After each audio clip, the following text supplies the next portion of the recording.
بسم اللہ الرحمن الرحیم۔ ناظرین، میرا نام حسن عدیل ہے اور آپ میرا چینل دیکھ رہے ہیں۔ ناظرین، مسلم لیگ نون کی صفوں میں ماتم بچھ گیا ہے۔ مسلم لیگ نون کو پچھلے 2 ہفتوں میں 2 بڑے جھٹکے لگے، جس کی وجہ سے مسلم لیگ نون بوکھلاہٹ کا شکار ہے۔ انہیں کچھ سمجھ ہی نہیں آ رہی کہ اگلی پولیٹیکل اسٹریٹجی کیا ہونی چاہیے۔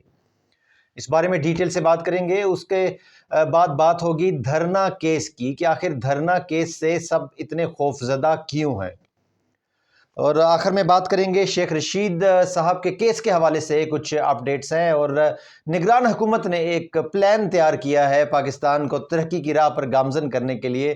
اس پلان میں کتنے میرٹس ہیں اور کتنے ڈیفیکٹس ہیں، اس بارے میں بھی بات کریں گے۔ ناظرین، ان سب ڈیولپمنٹس کے بارے میں بات ہوگی، مگر اس سے پہلے میں اپنے نئے آنے والے ناظرین سے کہنا چاہوں گا کہ اگر وہ مناسب سمجھیں تو اس چینل کو ضرور سبسکرائب کریں۔ یہ ویڈیو پسند آئے تو اسے لائک بھی کریں اور ہمیں اپنی رائے سے تو ضرور ہی آگاہ کریں۔ سب سے پہلے بات کرتے ہیں مسلم لیگ نون کی۔ مسلم لیگ نون کو 2 بڑے جھٹکے 2 ہفتے میں لگ چکے ہیں۔ پہلا جھٹکا تب لگا جب 18 ستمبر کو نواز شریف صاحب بڑے ہی غصے میں پریس کے سامنے آئے اور انہوں نے بات کی کہ 2 جنرلز اور چند ججز کو وہ قانون کے کٹہرے میں لا کر کھڑا کریں گے، اور وہ پاکستان کے مجرم ہیں، اور وہ پاکستان کے مجرموں کو عوام کبھی معاف نہیں کرے گی اور وہ ان کو سزائیں ضرور دیں گے۔ وہ دن ہے اور آج کا دن ہے۔ مسلم لیگ نون معافی تلافی پہ آئی ہوئی ہے۔ بڑے سے بڑے لیڈر سے لے کے چھوٹے سے چھوٹے لیڈر تک کچھ عوام کے سامنے معافی مانگ چکے ہیں اور کچھ پردے کے پیچھے سے معافیاں مانگ رہے ہیں۔ وہ نواز شریف صاحب نے جو نیریٹو بلڈ کرنے کی کوشش کی، جو اپنے آپ کو ووٹ کو عزت دو کا نعرہ دوبارہ زندہ کرنے کی کوشش کی، اس کا بہت برا بیک لیش آیا۔ اور اس کی مین وجہ کیونکہ نواز شریف صاحب نے یہ بیانیہ عوام کے سر پہ نہیں بنایا۔ عوام جانتی ہے کہ نواز شریف صاحب ان کے ساتھ مخلص نہیں ہے۔ پہلے جب انہوں نے ووٹ کو عزت دو کا بیانیہ بنایا، ان کو کچھ نہ کچھ عوام سے پذیرائی بھی ملی، مگر انہوں نے اس بیانیے کا وزن بڑھایا اور پھر اسے ایک اچھی قیمت میں بیچ دیا، اور 16 مہینے ان کے بھائی نے پاکستان پر حکومت کی ووٹ کو عزت دو بیانیے کو بیچنے کے بعد۔ اور اب پاکستان کی عوام سمجھ چکی ہے کہ نواز شریف صاحب کو سول سپریمیسی سے کوئی غرض نہیں، عوام کے مسائل سے کوئی غرض نہیں۔ وہ پہلے بھی حکومت اپنے ہی مقدمات کو ختم کرانے آئے تھے، اور ابھی بھی جو بھی وہ پولیٹیکل موو کرتے ہیں وہ ان کے اپنے فائدے کے لیے ہوتی ہے، اور عوام سے ان کا کوئی رشتہ نہیں۔ اس بیانیے کے بعد جب بیک لیش آیا، ان کے بھائی پاکستان آئے، انہوں نے ملاقاتیں کی، ان کو واپس فوراً بھجوا دیا گیا، اور پھر نواز شریف صاحب کے ساتھ ہنگامی میٹنگز کی گئیں، اور انہیں سمجھایا گیا کہ اس سے عوام کا نہیں بلکہ پاکستان مسلم لیگ نون کا نقصان ہوتا ہے، تو وہ اپنے اس بیانیے سے ہٹ گئے۔ اور ابھی تک وہ اب نئے بیانیے کی تلاش میں مارے پھر رہے ہیں۔ کبھی نیریٹو کمیٹیز بناتے ہیں، کبھی اپنی اکنامک جو ان کی پروگریس ہے اس کو آگے رکھتے ہیں، اور اب پھر اس کے بعد 9 مئی والے واقعے کو انہوں نے ایک بیانیہ بنانے کی کوشش کی۔ تو مسلم لیگ نون اس لحاظ سے ایک بہت بڑا جھٹکا بھی اور بوکھلاہٹ کا شکار بھی۔ دوسرا بڑا جھٹکا کل مریم نواز نے اپنی ہی پارٹی کو مارا، جب انہوں نے ایک گلی میں چھوٹی سی جلسی کرنے کی کوشش کی، اور وہ بھی بری طرح سے ناکام ہوئی۔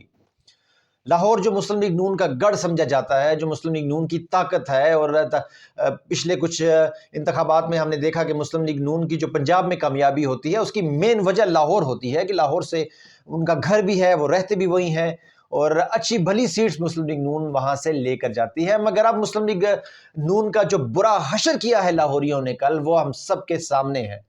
پہلے تو مریم نواز کو کوئی گراؤنڈ مل ہی نہیں سکا جلسے کے لیے، اور پھر انہوں نے گلی کا انتخاب کیا، اور اس میں بھی وہ جلسہ بری طرح فلاپ ہوا، اور اس جلسے میں بھی نواز شریف کے خلاف اور عمران خان کے حق میں نعرے لگائے گئے۔